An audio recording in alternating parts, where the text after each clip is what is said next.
One of the biggest stories in 2023 so far has been the large absence of Chase Elliott due to his early season injury. But with him back, he now has to make a monumental task in trying to make the NASCAR playoffs. It's something we've seen before, though.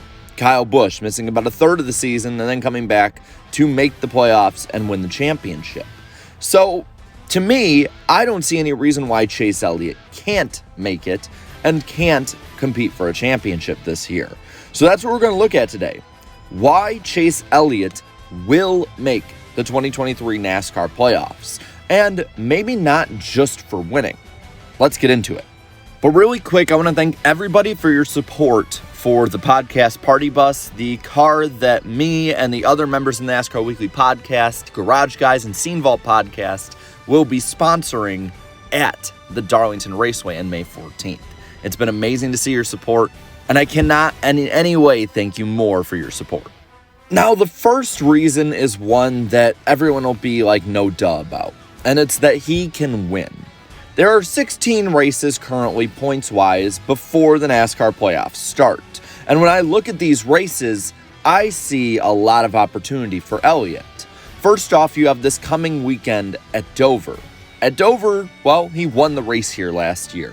He has been really fast here in the past, and I don't see any reason why he and Idk Motorsports will not continue this in 2023. When you look ahead, though, there are a lot of tracks that suit his racing and driving style, including, of course, road courses. You have Sonoma, the Chicago Street Course, the Indy Road Course, and Watkins Glen. Now, Sonoma is a road course that he hasn't won before, but he's ran very well at. I foresee him running up front and, without stages, possibly getting the win. Chicago is a mystery to me, though. I don't know what to expect with it. But if it's anything like road courses we've gone to before, Chase Elliott will take it up probably quicker than just about all drivers out there. The Indy Road Course, that one's a crapshoot. You won't really know what's the setting going to be until probably 8 to go when there's a caution that causes 12 green light checkers. And then there's Watkins Glen. While he didn't win there last year, this to me is his absolute best track. It just seems like it fits right up his wheelhouse. And I would see Chase Elliott, if he doesn't even have a win to this point, getting it here. There's at least one of these road courses I think he can win. Then you also look at the super speedways of Atlanta and Daytona. While he hasn't won at Daytona before, he has at Atlanta in the summer of 2022. And while Hendrick has been a little bit off on the super speedways, I never want to underestimate Chase Elliott at them. He's been very good at them. Like I said, he won at Atlanta in 22, and he won at Talladega later that year as well. So it's not like he's any kind of schmuck at these tracks. He could easily win them. Then there's other tracks that are coming up. Kansas, I think that Idk Motorsports will bring plenty of speed. Darlington, I think that he's actually pretty good here in the past. And I think that, of course, Hendrick will bring speed. Charlotte, he ran well in the past. He won here in 2020. And I think that he will be up front in this as well, as is the same with Gateway. As long as there's not a rogue Ross Chastain that gets in his way, he should be there. New Hampshire, same thing.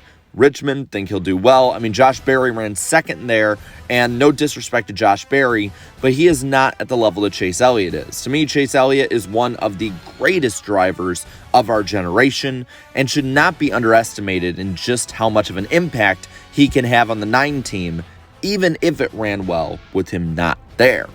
And then there's Michigan. Michigan to me is a bit of a mystery, but he's ran well at Auto Club, and I think he'll be just fine at Michigan. We've seen it in the past. He's ran fast there. So the Irish Hills should not be an issue for Elliott. And one that I left off would be Nashville.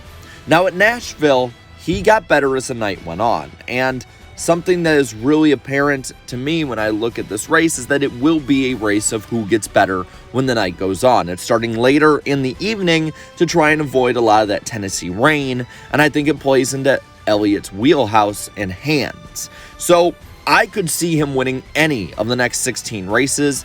Now, the other way he can make it is off of points, and many may scoff at this idea, because at the moment he's 120 points behind Chris Buescher, who is currently in the final playoff position via points. And I know that seems like an insurmountable task. That is 2 full races worth of points behind, and, well, that's a lot to make up, even against a mid-pack driver like the RFK team. But, like I said also, most of the upcoming 16 races are tracks that Elliott has either run well at in the past, or runs well at in general, or has won. And even if he doesn't get a win, he is probably going to run up front in these races and get probably a top 5 or top 10. Elliott last year was the most consistent driver. And while that doesn't necessarily have a full-on equivalent to 2023, I think it's something to note. He will be consistent, even if he's a little bit off. He hasn't seemed too off and seems to actually have made the best out of bad situations for the most part that he's been in. And he's been very good with stage points. If Elliott doesn't finish up front, you have to look at how he performed during the race itself. Did he win some stages? Did he run up front? Because if he even finishes around Chris Buescher, but scores an extra 9 to 10 stage points, he'll be fine. Why do I say that? Because if he's 120 points behind with 16 races remaining, it means he has to score 7 or 8 points a race more than Chris Buescher, as long as that line doesn't change, to make the playoffs. And personally, I think with the way it's starting to even out with winners, we're not going to see a lot of drivers coming up out of nowhere and winning these races. Yeah, you could have road courses with like AJ Allmendinger, but you also could have Kyle Larson winning those. You also could have William Byron, maybe Daniel Suarez, yes, but what I'm saying is you're going to have guys that have won before winning a lot of these races. Super speedways play into the hands of guys that are already in the playoffs, like Brad Keselowski, like Joey Logano, Ryan Blaney.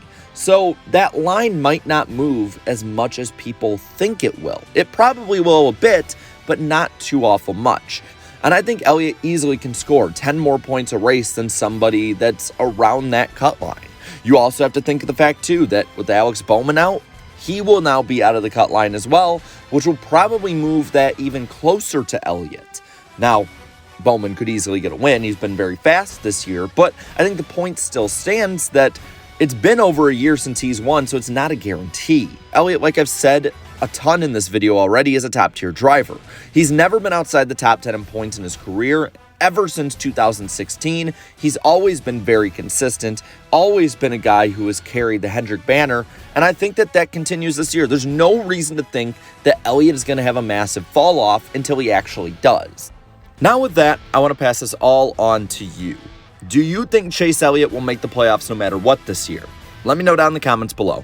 While you're at it, leave a like on this video, share this video, and subscribe to my channel for more fun NASCAR content. Be sure to watch everything this weekend when it comes to post-race streams. Thank you to all my channel members for your support with those. And also, watch the NR Cup Series on my channel on Tuesday, May 2nd at Bristol, baby. So until next time, have a good one.